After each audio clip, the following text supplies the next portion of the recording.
And then I did the unthinkable. I scored a goal, I ran over and I just lifted up the Champions League trophy. This is Midnight Chats with me, Stuart Stubbs. Thank you for downloading episode 98 of the podcast. Whether you're brand new to us or you've already endured 97 of these, I hope you're well, I hope you're safe, and I hope the pandemic isn't wearing you down too much. If it is though, this is the place to be. My guest tonight is Femi Koleoso from the band Ezra Collective. And if there's one thing that follows that band and Femi around, it's the word positivity. Everything Femi does and his band does has just got, it exudes a certain positivity. And I know people that had met Femi before I had for this, and they would all talk about this fact that he's such a positive guy to hang out with and spend some time with. Having done that now, I can confirm that to be the case. You're about to experience it yourself. If you haven't heard the Ezra Collective record, it's called You Can't Steal My Joy, as if to prove my point. And it is a record fundamentally of jazz, but there's all sorts in there as well. There's also a lot of hip-hop references and grime, some Afrobeat, some garage, an amalgamation of all sorts of things. So if you're feeling put off by the jazz word, the J word, then please do check it out. There are some links below here as always, including a link to Ezra Collective's Shopify account. They have been trying to fund their second record. They were going to do that with the money they made touring through 2020. Obviously that hasn't been able to happen, so they've been trying to raise money by selling t-shirts on their Shopify account. So I've put a little link to that below. There's also a link to a support button for Midnight Chats. If you enjoy the podcast and you'd like to support it by chucking us a few quid, then please do. But ultimately, please just tell a friend that you like it, if indeed you do. All right, let's just get on with the podcast. Now we're going to pick up the conversation where Femi and I are talking about what we've been spending our money on during lockdown. So that's where we get in. Thank you once again for downloading this, and thank you to Femi for coming on the podcast. This is number 98 with Femi Koleoso from the great band Ezra Collective. Back in my youth, if an album had like one or two good songs, man would buy the vinyl, no questions. Now I need like 70% gold, and then we might even put it in the basket. And even now, when things go in the basket, that doesn't mean much anymore. Doesn't mean it's getting to the checkout. Doesn't mean anything, man. Right when we're about to put the details in, I can bail at that point, bruv. So yeah, times have changed, bruv. During this whole period, was there anything that you did splurge on? Yeah, bruv. Yeah, definitely. Because I think there's been like an element of like, for me, there was an element. I bought a new turntable. Love that. At the start of lockdown. Which one? Like a NAD.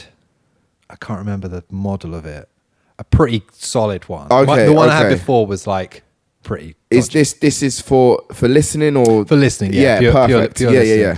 And I told myself at the beginning of lockdown, I'm going to reward myself at the end of this with a new record player. Oh, sick. But then I thought, well, this thing's going to drag on. Yeah. Oh, yeah. I was like, I need it now. I need it to get through the lockdown. Yeah. Well, so that was the thing I spent my money on. Did you do anything like that? Well, because I had a very much like a wartime bunker energy when the lockdown first came in. I was like, right, I need to build a fortress. And I think the first thing that came through, or one of the... actually, because I got really... My friends and I have this thing in January called New Year, New Gear. Okay, yeah. Started off with a cute slogan, and then it became every January there'd be slight sales on music equipment, and we would buy some stuff that we felt like we needed to have a more progressive year. Sure. That's good. It's good.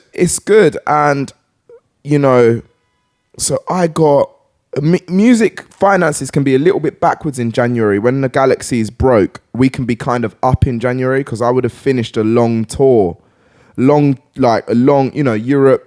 UK and US tour. The money would likely have come in around January. Sure. So the laptop came through. I got a new laptop, got a new interface. I was in deep, man. Had I known what was on the horizon, there's no way, bruv. I got that. to come through. What else did I get? I got some like, so that was like very much January. And then like when the lockdown kicked in, I bought like a lot of good books. I bought a lot of like drumming practice at home type equipment, like, you know, drum heads where you be hitting it and the sound don't really make a big sound. So you feel a bit more at ease going in, like in the flat and stuff. So I got some of that stuff. And then I started like getting into new hobbies really fast through lockdown. Okay, what have you done? I did one. I did painting. Yeah, it was a good time thing. for that. That's the direction. Suddenly I decided I was a photographer halfway through lockdown, got a film camera and stuff, getting in deep. And then I read a book about essential oils. The diffuser came in a couple days after reading that book. And so I'm kind of into the oils. At the moment. Got a bit more experimental with the cooking and stuff. Did you? That's good. Yeah, man. That's good because that's something that's going to like... I mean, no offense to the oils. You might go off the oils. That might be a passing... I hear what you're saying. It could be phasic. We're still in early... But the cooking... yeah, exactly. That's going to be... The cooking's with you now. Yeah, I mean, definitely. The cooking... It was... You know what it was? I had spent 3 years touring. And so all the luxuries of being in the same place over and over again, they'd escaped me. So things like a kitchen is actually mad exciting to me because it's like the amount of possibilities and options, because I don't have to eat it all right now because it's not an Airbnb. Yeah. You know, you can think in advance. Like I've started doing weekly shops for the first time. Nice. My shops were very much, what do you want to eat for dinner today? Yeah. And now it's kind of like, well, you know, there's 7 days this week. Exactly. Starting to make versatile things that can become different things throughout the week.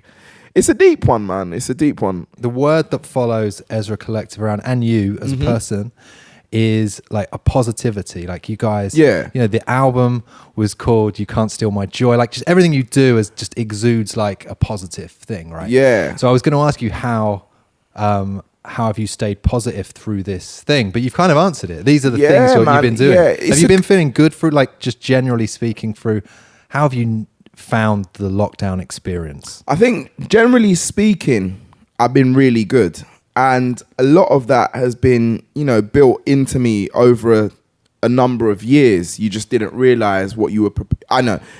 In my head, I was preparing for a long world tour. I didn't realize that so many of those skills would be so easily transferable to being in your room all day, you know? So I think for me, generally, you know, there's a list of things that I like heavily prioritize in my life, be it, you know, my relationship with my faith, being a Christian, that's definitely a massive pillar in my life. And then, you know, prioritizing my family and my friends and my relationships with people. And then what I feel like my calling is, be it music, being helping, you know, kids out in London and whatever. And I kind of go through those three themes, but trying not to take myself too seriously through the journey, you know, having a lot of fun with it. I think part of just staying sane in lockdown is just having that moment where you wake up and you're like, right, this is the reality. Yeah.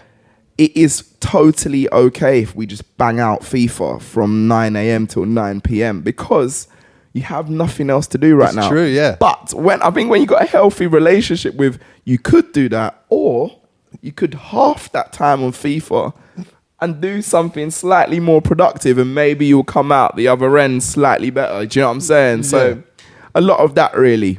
Yeah, it's true. Like I think it's been important to give yourself a break and just to not be too hard on yourself. Yeah. And realize it's okay to play FIFA all day if you want to do that. But you're right. Like, so you did a bit of photography was one of the things you did. What were you shooting? Were you out? Because I remember early lockdown, I would go on some like cycle rides through town. Yeah. Just to see what was going on. And there was obviously nothing going on, but it was I always thought this is like a photographer's dream to be able to like shoot, you know, Trafalgar Square with 0 people. It had a real I Am Legend energy about it. And everything was gone, innit? So were you out there shooting that stuff, or were you shooting close to home? What were you doing? I actually got the camera just before everything locked down. Okay. So I got the chance to take photos of my very last tour in February. Was this the one? Was this in Asia or Yeah. Okay, yeah. So I did. Start Japan, Indonesia, Singapore, Australia, New Zealand. I think that was it. South Korea got cancelled, and so on that tour, I was actually taking a lot of nature photos, a lot of photos which I felt like I could write a story about. So it's just snapshots that got me thinking a lot. And then I think when things locked down, I started getting really excited about just taking photos of life and people happening. Like I went to the studio, was recording with two friends of mine, and just in a break for fresh air, I took a photo of that, and I haven't developed it yet, but I'm just really excited because that was like real life. And I think even just being in my room so much, I've started to enjoy human contact even more so, even though I was quite a personable person, but at the same time loving my own space just as much, Yeah, sure. The so the tour was the tour interrupted because of COVID? Fam, it was like You were like halfway through and it was like, we're done. nah, this is the maddest thing ever. Like, so the very first gig of the tour was meant to be South Korea. Right. I remember I was meant to go to South Korea on like the Tuesday. On like Sunday, it got cancelled. Right. So I was like, this looks like a tour that's not going to happen. We get to like Thursday, I get on the plane at Heathrow and I fly to Japan. I did a show in Osaka. So the way the show worked was it's like two houses. So it's a club called Billboard in Osaka, and it's like you play from like the first house be like, 8:30 till 9:30 or whatever. And then they basically turn the whole gig around and a whole bunch of people come in to watch the second show. Sure. So, yeah. So in between those two shows, they told us that your gig in Tokyo is cancelled because Japan is about to lock the entire country down. Right. And tomorrow is like the last day of freedom. So people are basically more fussed about getting food and setting up their bunkers and whatever. So I went to Tokyo and just had a great night out because the gig was cancelled. Went to Singapore now, and it was touch and go. They basically let us play the show, and then the next day, Singapore closed. This happened to us every day. So it's kind of following you around. We were like the last laugh for so many people. It was like we went to Indonesia, played the show next day. So every morning we had this mad panic to get out of the country because unlike England, a lot of countries were closing their borders. Yeah, sure. So, and I remember we went to Australia, we did Melbourne, Brisbane, Adelaide, Sydney, go over to New Zealand, and I said on stage, I said, guys, I think this might be the last hurrah. This is it for a minute. And, I was like, so let's rock out. Let's really party hard for this gig. And it went off. The next day in the morning, the president or prime minister of New Zealand essentially said, if you don't plan on being in New Zealand for the next 3 months, get out today. And getting out of New Zealand was tense because you could feel it in the airport. People turning up to the airport with no luggage, just a passport and like, I can't be here for 3 months kind of thing. So we managed to so you can imagine like the fear when we finally got on the flight. And then I was so scared when I got to Heathrow that England would be on the same vibe as New Zealand and I'd have to like quarantine and all sorts of madness. Lo and behold, we got home. It was absolute business as usual. But you got home and everyone was like, what's this? Yeah. We got home. It was still a rumour, Do you know what I mean? In terms of that thing I was mentioning, like the positivity that that's just in your life, has that always been the case? Were you like as a little kid? Were you a happy kid? And yeah, I came out buzzing. Like I came out with a good fight, good vibe. Do you know what I mean? But I guess you learn more how to. I think we all do to a degree, and life chips at it very quickly. Oh yeah, I think there's a beauty about. That's why people quite like the energy and presence of toddlers because they're still ignorant to so much darkness that is on its way, to be kind of bleak about it. And I think the tools to being positive often are how you preserve that energy. And there how do you do that? How do you do that? Yeah, I found teach me. Yeah, Femi. I've got it, man. Like I don't know if I've got all the answers, but I can tell you one thing that really just works for me is having a lot of discipline within my life. I found allows for a lot of freedom. I find that restriction allows for freedom. Like a quick example would be, the more I practice Ezra Collective's music, when I'm on stage, I can have a good laugh because I know what I'm doing. Sure. So that discipline in the practice room allows for freedom on the stage. And I kind of apply that to my life. If you can be disciplined with what you allow to influence you, slightly disciplined with how much time you spend on social media and what you choose to read, and disciplined with what you choose to watch on television, the people you decide to spend time with, disciplined with how you eat and what you eat and how often you go out for a good laugh and how often you focus on me time and stuff. I think all of those types of discipline, if you can apply a good amount of discipline to those areas of your life, it allows for a bit of a freedom in that if you're disciplined Monday to Friday to a degree working, I feel like you have a better Saturday night than if you just cane it from Monday to Sunday, which there is a time for that. Do you know what I mean? But there is definitely a time not to do that. And so I've often found that is how I kind of get up for different scenarios in my life. And so one place that I lacked discipline, if you like, was I overworked a little bit.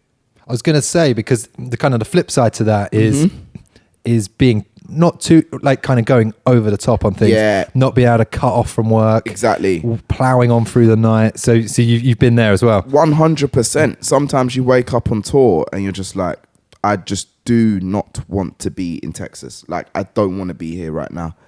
And do you know what I mean? And that's nothing about Texas. Well, there's a lot we could talk about Texas, but sometimes you just wake. I remember one tour I did. It was an Ezra Collective tour. It was 17 gigs in 18 days. Okay.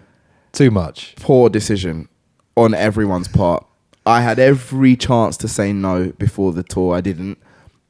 You look at booking agents, managers, tour managers. There were so many people that should have said no, but no one did. Right. Gig 14, and suddenly you're starting to, you're feeling it. And it's one thing to be exhausted on tour, but when you're so exhausted, so drained, and everyone buys tickets to your show to feel alive again, and to be told, be joyful, be happy, and then go, it's tough, And so it was a learning curve, and now I think we're unlikely to do 17 gigs in 18 days. Although with all this pandemic and break, maybe I'll be up for it. Maybe I'll be up for it. Yeah, exactly. Yeah. Maybe it won't be enough. But so I think it's a lot about discipline, but I think discipline can be from just where you get your influence from. Who do you spend your time talking to at length? And who do you let talk into your life? And I'm quite intentional with that. I'm very anti everyone should have a voice in your phone. Like, I don't like that. Yeah. I've got so many things on my Twitter that are blocked just because it's like, I don't particularly want your opinion on Donald Trump right now. Sure. If I do, I'll look for it and I'm going to find it really quickly. I don't particularly want your opinion on Love Island right now. What I want is funny videos. I want Arsenal gossip that I know isn't true, but I still love it. And some thought-provoking quotes and a couple drum solos. That's me. Okay, yeah. And because I'm so disciplined with that, my day isn't often ruined by social media, whereas I speak to a lot of friends of mine and they're so angry and upset about something someone's tweeted. And my whole thing is like, you just didn't have to read that. Like, sure, yeah. You know what I mean? Take it out of the equation. Take 100%. It off of the screen. Is it true that you started drumming at the age of 4? Yeah, that's true, man. Is that true? In the church band, right? So I got a very, very forward-thinking, wicked Christmas present about age 3 or 4. My parents bought me my first drum kit. That's sick. There's a wicked picture that I love so much. It's bright, shining red. And I look at home with it, So there's nothing. Is there anything that is more pure love than buying a toddler a drum kit or buying a kid a drum kit? Because on reflection now, That's hell, right? Like peace suicide, you know, like that was the end. Because my mum loves me dearly. Yeah. Oh yeah. But she never bought me a drum kit. Yeah. No, and I wanted one. not many. I think they just couldn't. So apparently, well, according to mum and dad, I had an older cousin who played music, and I would play like on the pot and the pan. So I turn it upside down and use a wooden spoon and make it a drum. And he could kind of do a little bit more than me because he's just slightly older. So they were just like, they had to get me this toy drum kit, knowing full well what would happen. But then very quickly from there, you know, attending church weekly, I had the opportunity to, just before when church had ended, when they were all packing up, I could jump on the drum kit. And a guy, Rob Bennett, he was his drum kit. And so he'd kind of carry me onto it and I'd play it, give it a whack. And then I just kind of got better and better from those little moments every week until when I was 8. So this was the bulk of my drumming, was playing in church, after church, and then slowly they let me kind of do it during church and stuff. When I was 8 years old, Rob gave me that drum kit. Wow. Now, do you still have any parts of it? Oh yeah, I know exactly where that drum kit. A big pearl, bright, shining yellow drum kit. I can't imagine how my mum and dad felt, because they actually, when I started getting really into the drums, they tried to steer me in the direction of the keyboard because I could turn it down.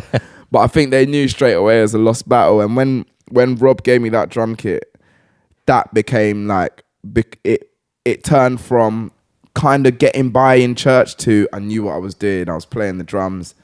Then mum and dad thought, you know, really, really beautifully of them, they tried to channel it so that I could get some sort of education out of it. Not being like the most incredibly intelligent, book smart person ever. They thought, this is cool. You know, I could get, when they found out you could get grades on instruments and stuff, they were like, yo, that's cool. So I got lessons, formal lessons. And I just kind of, it was the toy, I often describe it was the toy that I just never gave up. Yeah. It was just always fun to me. 2 things in my life, football and drumming, have always appealed, you know. So when did we are definitely gonna come on to the football. Oh, definitely. When did the drumming come? When did like the jazz come into the drumming? The jazz. Yeah. So I went to a school, incredible, like just a normal state school in Enfield, but they had the most killing music department. Just out of nowhere, there was a teacher that just really thought there was something in. It was a boys' school that she thought. This is your secondary school? Yeah. She just thought there was something in boys learning music and felt it was important.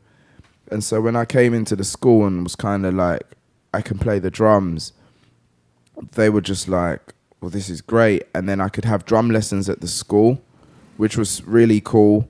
And there were like little bands in the school that you could join. So I'd never heard music outside of a church context in my life.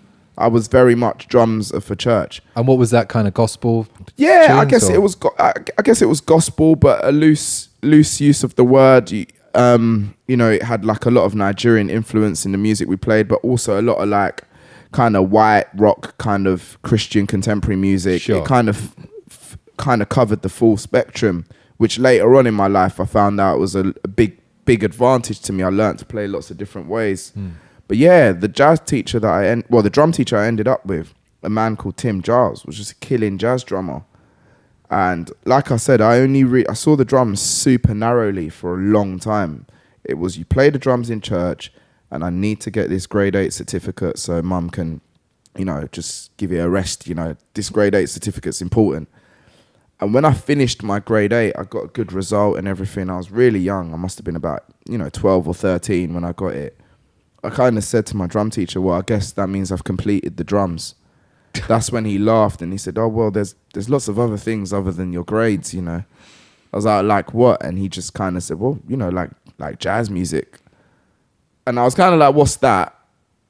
He played it to me. Nothing really shone out to me. But then I watched a video of like a drummer on YouTube, Aaron Spears, and he was going in and he's like a gospel drummer and he was killing it. And when he did the interview, he said, oh, I studied lots of jazz music. And I was like, I think I ran into school like, yo, Tim, teach me that jazz thing today, blood. I need to learn it, yeah. And that was it, really. That's how I got into it.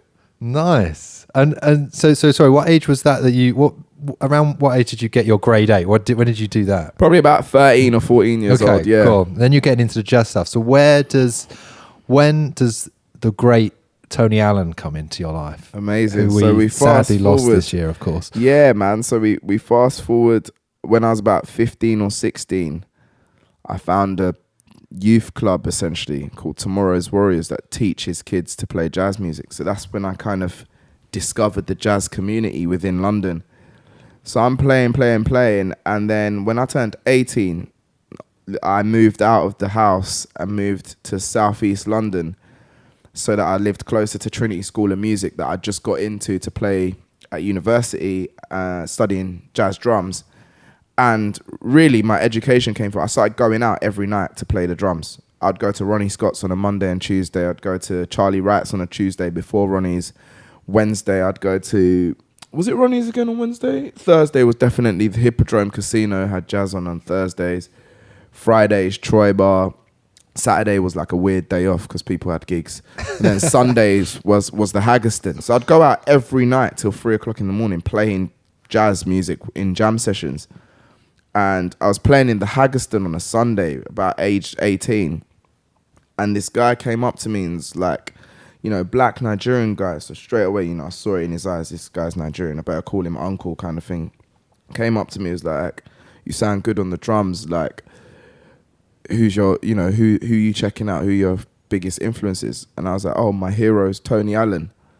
And he laughed. I will never forget. He laughed. And then he was like, oh, cool. Keep doing your thing. Then later on in the night, he tapped me on the shoulder and said, come. And he took me outside round the corner so it's a bit quieter. Then he handed me his phone and I just kind of looked at it. It felt like a little bit of a spy movie kind of handed a random phone moment. I answered the phone and I heard the voice and straight away I was like, this is Tony Allen.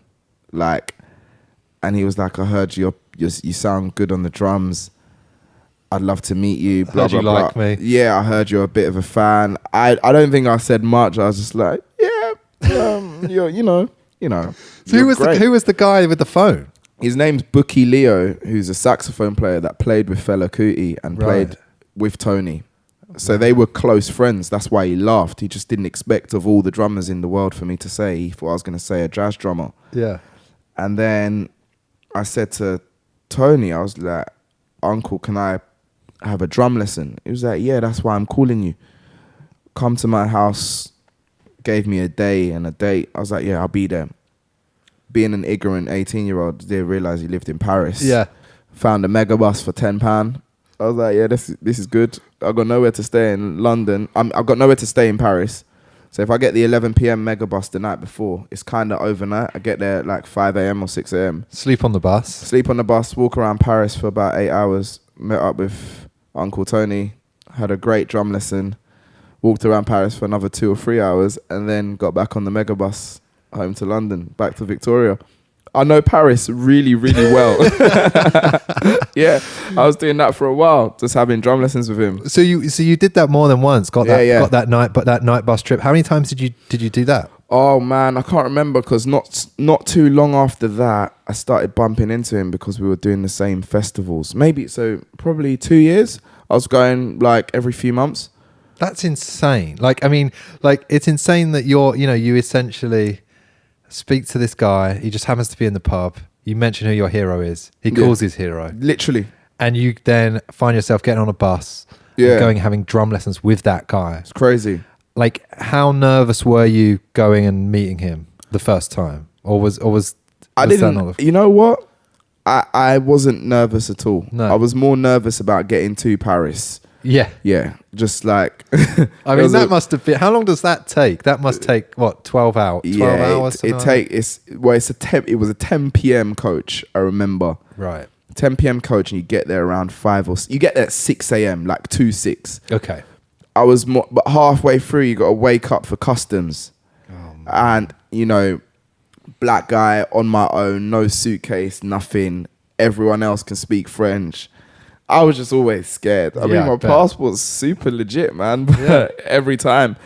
But no, when I think there's something about someone being so good There's just no impressing them. And that, to me, was like the freeing, case. right? Yeah, it's just like, there's nothing I can play that's going to impress this guy. There's nothing I can do right now that he's going to think, and he has no opportunity to give me. He's done his thing. He's given the world what he's given the world. So right now, I should just be as much of a sponge as possible and get everything I can out of these moments, you know? Sure. I saw him play last year with The Good, the Bad and the Queen. Which gig did you see? The Easter weekend one at the Palladium. Oh, sick. I saw that gig about 3 or 4 nights after you did. Sure. In Belgium. Yeah. He and I mean, it was a great show, and obviously that band was so they were all brilliant. But and that's the only time I got to see him drum. Yeah. But man, like, it's as if he wasn't moving. It's crazy. Do you know what I mean? Like, yeah.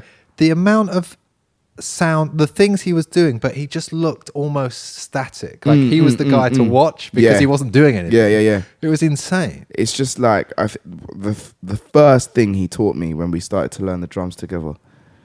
You know, he just kind of started playing. We had a drum kit opposite, 2 drum kits still just opposite each other.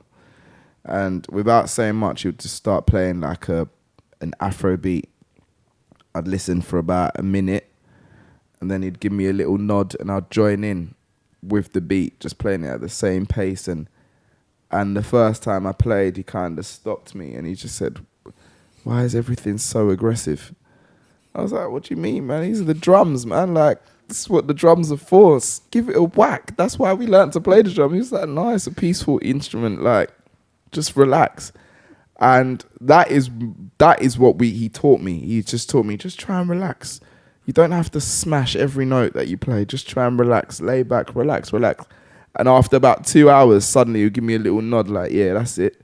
And I'm playing like so quiet, I can barely hear myself. I'm barely moving. And he's like, yeah, that's the vibe. And that's really what he gave to me, a lot of what he gave to me. But yeah, it's just a magical kind of elegance when he plays. Yeah.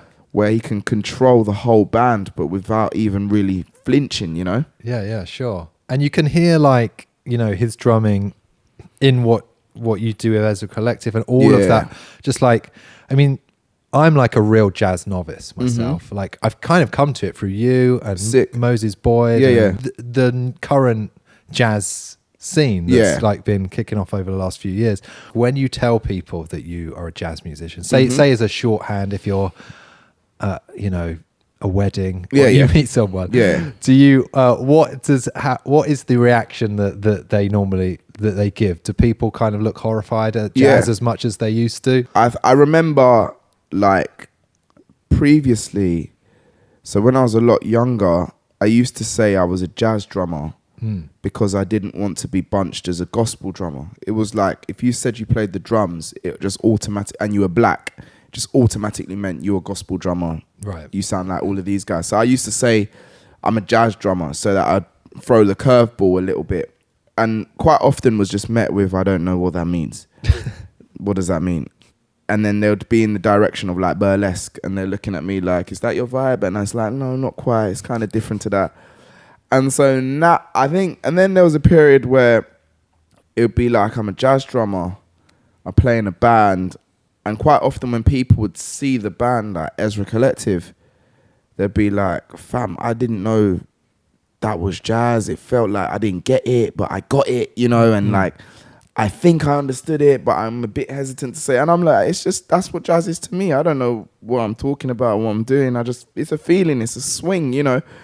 And now that things are more popular and you say, you know, you play jazz music, now people have definitely got a slight broader understanding of what that might mean. People, you know, with the popularity of people such as Robert Glasper and Nubaya and Sons of Kemet and Comet is Coming, people are now having a far broader spectrum of what that could mean. They don't just necessarily think, oh, jazz, Nat King Cole. They're starting to think a little bit broader than that. They're thinking Nat King Cole and Sons of Kemet, you know? Sure. And so, yeah, man, that's kind of the vibe right now. It's great, man. Like, it's just opened up this whole world. Like, you obviously, you know know it probably. I think the thing with jazz, maybe for some people, and I'd include myself within this, it's just such a vast universe of stuff. You know, there's so many different types of jazz. It's obviously been around for so long. There's so many. It almost feels like impenetrable to get into it. 100, right? And then there's often this kind of aura of sophistication around it, which makes you feel a little bit hesitant to show a lack of knowledge about jazz, because it's quite often falsely tied to, well, that just means you're dumb. Like, if you don't know much about jazz, people are always so scared to say whether they like a song or not when it's jazz, because they don't want to look like, I didn't like it, does that mean I don't know anything about music? So they always be like, I don't know the vibe. And I'm just like, it's just music. I guess quite often I'm seeing a lot of conversations about genres and whether they're, you know, necessary or unnecessary, or whether positive thing or negative thing. And I think about it's all about how you use the genre. For me, jazz is a very freeing word. When you learn about jazz, for me, it's a mixture of so many different types of music, and it's always been innovated, always been changed. That to me means jazz is just a massive word. But some people see it as a super restrictive word, like jazz has to have a double bass and it has to swing like this and sound like this, and it can't be played in these type of venues. It has to be played in that venue. You know what I mean? And so hopefully if you see jazz the way I do, you just see it as like, it's just like music like anything else. Is there a classic jazz record that I should be checking out? Like, what would be your go-to?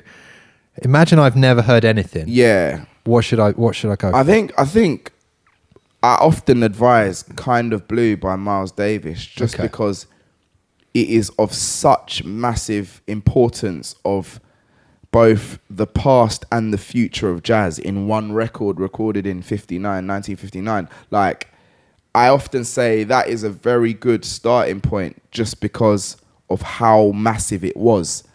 And you get so much from it. Coltrane's on it. Jimmy Cobb is on it.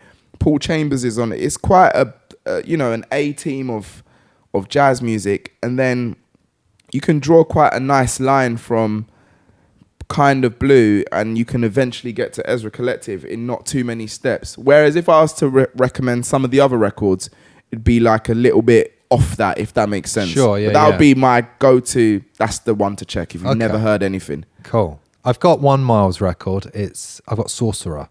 That's out, man. It's a wavy record. That's pretty out there, right? It's pretty rock and roll, isn't it? That's the late Miles when he became a rock star. Yeah, where he looks on edge. Oh, you can see in his eyes. He's on it. You know. There's some great photos of him around that time where, he looks. He was wearing some out clothes. He was driving some great cars. He was seeing some amazing women. He was kind of really. I think his girlfriend at the time is The Sleeve, that profile. Yeah, that's who he then married. Yeah, exactly. It's a wicked album though. Yeah, man. It's good. It's I'm good. into Miles, the whole spectrum of it.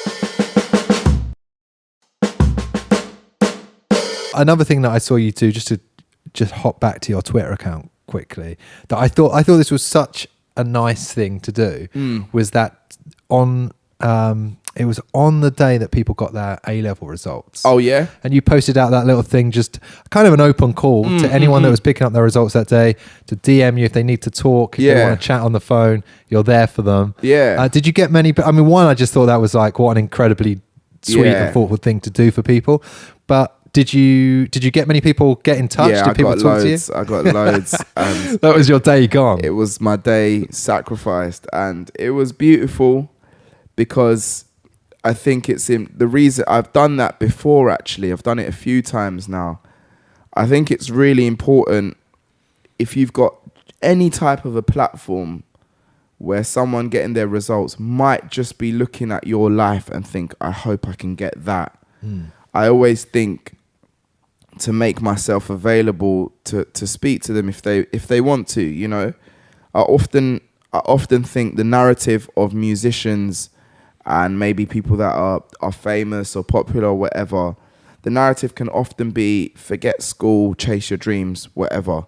So I often try and make it important for people to know I actually got all my A-levels, GCSEs and went to uni, and I've got really good friends that don't have a single one and we're in the same place. So I can give you kind of like a perspective of both. Sure. So I got some people message me like, it's always so funny because they don't think it's going to happen. Even though I said I will call you, I'm not going to miss a single one. I will make every single phone call. Even I had to spill into the next day because I got a bit tired. Sure. But like, yeah. And so they said, like, they send me messages like, hey, my name's, Thomas. I just got my A-level results. I don't know how this goes, but here's my number. And then I call them on private because I'm not trying to call all of these people all year. You know what I mean? So I phone them up so they don't see the caller ID. They kind of go, hello. And I go, yo, Tom. And they kind of go, you called? And I was like, I told you I was going to call. Like, what's up, man? How's it going? And he'd be like, oh, snap. Yeah, I did really well in my A-levels. I'm like, yo, sick. That's cool, man. Like, what'd you get? He'd be like, yo, I got like, they've changed it now. It's numbers. It's numbers, right? It's numbers. So they'd be like, I got 999. I'm like, is that good or bad? Yeah. It's good. Good, man. Do your thing. And some people call me up and they'd be like, yo, I really want to be a drummer. I want to be, a musician. Do I need to go to university? And I try and just give a balanced, like, well, I went and this is what it was great for. I went and this is what it was awful for. A good friend of mine dropped out after 5 minutes and his music is more popular than mine. So I try and give a really balanced perspective. But I think I've got a real soft spot for like teenagers and helping teenagers and kids. I lead a big youth group. The reason I was late here is because I saw one of my kids on just about to get the train, and I was like, "Yo, Ruben." He's like, "Oh snap! I'm coming down. I'm coming down." Yeah, that was a quick 10-minute conversation. He's doing well. He said he passed college, so we moved. That's all we can ask for. One thing I wanted to talk to you about was I've got a note down here: glamour. There's a few things you've done that I think are very glamorous. All right, let's go in, man. Okay. Let's talk about glamour. The glamorous part of Femi over here. I like that, actually. Is the modelling. Yeah. You've done a bit of modelling now. Crazy. For Nike and for Stella McCartney. Yeah. How did those come about? But also, did you enjoy the model? I mean, you're good at it, man. You look good. Appreciate it, you man. Look good. Thank you. Is that an enjoyable thing? I'm quite fascinated by just the modelling world. Yeah. Just because it's such a alien world to me. Yeah. And what that involves. And it's something I know I'd be awful at. I hate having my photo taken. I can't pose. I blink in every photo that's taken of me. I hear that. I mean, they can fix all of that stuff. It's quite crazy how much is left to them, Okay, well maybe I'll get in there. You're underplaying yourself, man. Definitely. How did those things come about? Like, all right. So the Stella one is it's just crazy. It's crazy. I was playing with Georgia Smith, sure, at Paris Fashion Week, and I don't understand that world. I didn't know what was going on, and we played, and this woman came up to me, said, "I really loved your drumming. I think you're great. I think you're excellent, and I think you're really pretty too." I was like, "Oh, yeah, that's kind. That's the vibe. What's the vibe? Anyway." That turned out to be Stella McCartney. I didn't know what she looked like. I actually am more familiar with Linda McCartney because of the sausages are killing. Yeah. The food, innit? Yeah. And then, of course, Paul McCartney. Yeah. So I met her then. Didn't think awfully a lot of it. And then I think she said something along the lines. She definitely said, "You're good looking," or something like that. Obviously didn't think anything of it. Fast forward, I got a message on Instagram. "Can I speak to your manager? I work for Stella McCartney." And I just remember thinking where the connection with me playing the drums would be. Right, yeah. So initially I was excited because it was like, or maybe I'll get to write the music for an advert or something like that. And then the email came through and they were like, to model her new range of clothes. So initially I was thinking all the thoughts like, well, I'm not tall enough. I'm a humble 5'10" at very, very most. Like, don't you have to be 6 something for that? And then I kind of thought, are they sure? Like, and I turned up And it was all right. There was lots of friendly people there. I didn't get it, like the world. I didn't understand the world. It was far better paid than anything I'd ever done with music. So then I started to understand, like, well, I understand why people like this job, you know. And yeah, that was it really. I wish I had more to tell you about it, but I wore these clothes, I took the pictures, did my best. I guess being so ignorant to the whole world, I was just super do as you're told. They let me take some photos with a drum kit and stuff, which was cool because I feel a lot more natural if I'm sat at a drum kit. And then similarly with like Nike, in the shoot, they modeled the room, they modeled the studio on my bedroom. I was going to say, is that your bedroom in that shoot? It's not my bedroom. Does it look remotely like your bedroom? No, it's just because it looks... It's cool, isn't it? It's nice. It looks like what Femi lives in a nice place. No, like, please, looks can be deceiving. Like, don't be deceived. The decorations are mine. Sure, okay. So there's a paint, like the picture of Ezra. Yeah, that was what made me think, oh, that must be your place. Yeah. There was a picture of Ezra. They let me pick the drum kit that was on the shoot. Mm-hmm. They asked me a lot of questions about my room. But you'd be surprised if I asked you questions about your room and said things like, is there any plants in your house? And then you're like, do you have any plants? Yeah, I have some plants, yeah. So they're like, great, plants. And then they order plants. And then it's like, do you have any records? Yeah. All right, great, record collection. Do you have a record player? Yeah, great, record player. So it kind of, the contents were like accurate, but my room does not have natural lighting and space like that. And I do not have that sofa. Trust me, that carpet. Those windows, those amazing windows. Don't be deceived, bruv. That was definitely a film studio in Shoreditch or something like that. Like I did a shoot recently for Louis Vuitton. But that was sick because I was allowed to play the drums. Okay. So that was really cool. So there was other musicians and we played some music. They used the recordings of the music for like Tokyo Fashion Week that aired like a couple of days ago and stuff. And so that was like rocking. And also the clothes, if I had like loads of money, I thought they looked really cool. So I would have bought them.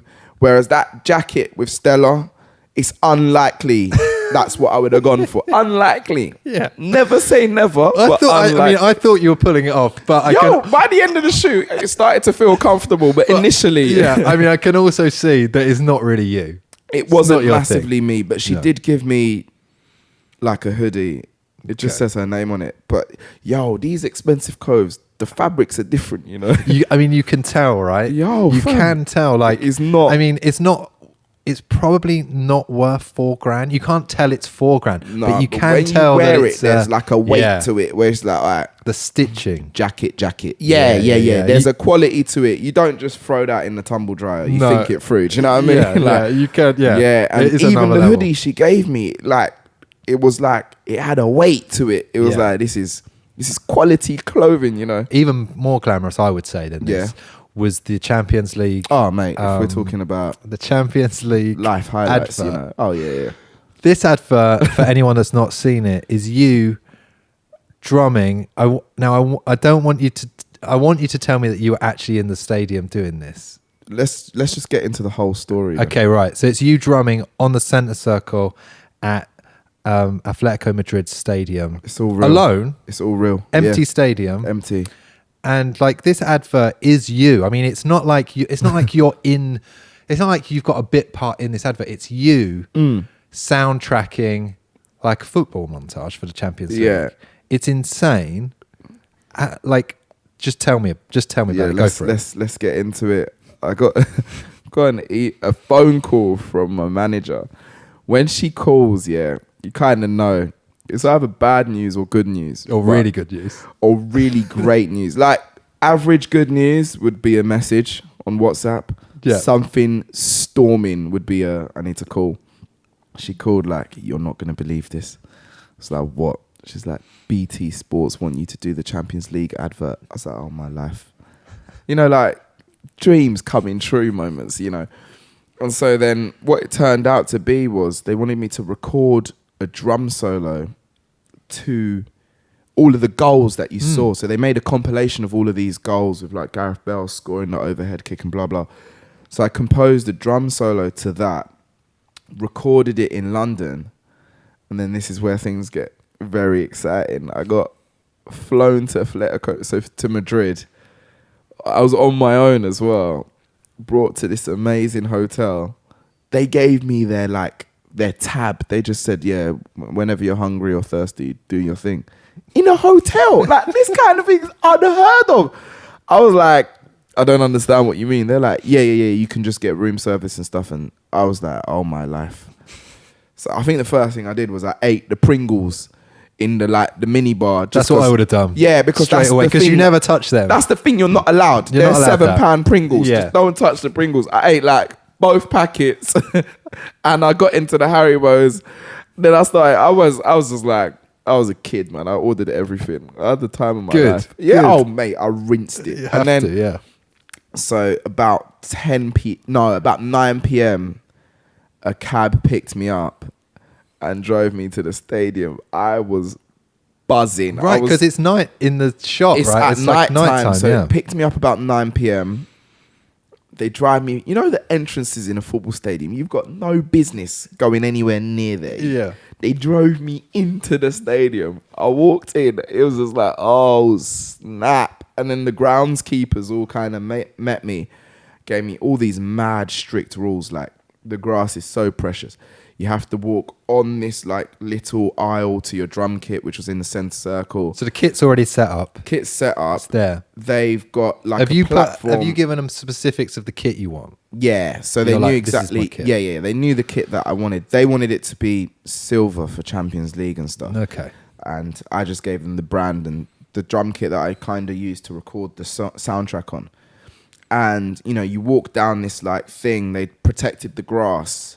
And then you walk to the drum kit. The drum kit was on a platform, which they CGI'd the platform's grass into grass. So it wasn't on the grass. Got you. And the Champions League trophy, there was so like, you don't touch the trophy, don't touch the football, don't touch the grass, anything. And then they played the drum solo out loud with like a metronome. And I basically had to recreate the drum solo. And I recreated that drum solo from about 11 p.m. when it got dark till about 3 a.m. I just played it over and over again. Wow. With a makeup team making me not look tired. I had to like look like I was sweating at the end of the film, but they didn't necessarily. They started by filming the end of it, so they used like fake sweat, and then it was so long, like so long. So I've got a really sweet tooth, and they knew that. I guess like Amy must have told them. So they had like every time I did a take, someone's job was to like run and give me sweets. How ridiculous is that, man? But I just lapped it up. I lapped it all up. And then I asked the director. We'd kind of got a little bond with the camera, because these camera men and women were around me for hours, and we kind of started talking and got a vibe, and you kind of make friends everywhere you go and stuff. And they were kind of like, so I said to the director, look, I've never been this close to being a football player. When this advert's over, just tell me 1 minute before you tell everyone that it's done. Because I just need to fulfill some childhood dreams kind of thing. So he was kind of like, all right, but if you get in trouble, it's got nothing to do with me. I was just like, I'm too close not to do it. So I'm drumming till 3 a.m. They've got all the stadium lights on. They're flashing. They're just doing all... There was drones and everything. There's loads of cameras. There's like 70 people in the stadium filming this. The director comes over and he gives me a tap. He gives me a tap on the back and he's like, we're done. And I just got up and I had the official Champions League football and I just ran the length of the pitch. I scored a goal. Smashed it in the goal. Smashed it in the goal. Ran the pitch side people. The groundskeepers were screaming their heads off, but it was in Spanish, so I didn't understand. Yeah. I was just kind of like, look, whatever. I can't even give this up. And then I did the unthinkable. I scored a goal. I ran over and I just lifted up the Champions League trophy. Oh. The real thing. The real thing. The real thing. And were they screaming at you at this point? Well, there was a kind of, in the atmosphere in the room was kind of like, that was kind of beautiful. Because it was obviously just the dream. Like, yeah. I mean, I think it's kind of like, I mean, I get it, like the whole don't tread on the grass, but it's like they play on it every week, man. Come on, guys, man. Come on, I support Arsenal. They haven't even lifted this trophy, and I have. Yeah. So it was rocking. It was a great day out, man. It was so good. I wish I could have invited people to come and watch it because it was just so much fun. Because it almost sounds like it's almost an unbelievable thing. I mean, just unreal. Fortunately, it has been filmed. I'm so glad that you said. I always was going to ask you about this, but I had this horrible feeling you were going to say no. I was in a studio in South it's London. real. No, and I was just plonked in there. Yeah, but like, it's great that you were there. And then the second part of the amazing part of that journey was being like at the 12 pins watching Arsenal. Half time comes on and it's just you playing the drums and everyone kind of looks and they're like, you're drumming, because they look at me smiling at the advert and they what's going on? Oh, is that you? And then you just get like a free drink, because I was like, oh, that's quite good. I'll get you a drink. It was great. It was so fun while it lasted. Femi, thanks so much, man. I really appreciate coming on I've enjoyed podcast. it. We got through a lot, man. We spoke about a lot. Football. We've done it. We got into the glitz and glamour, Stella. We got across it all, man. Yeah. Thank you. Man, thank you so much. Appreciate it.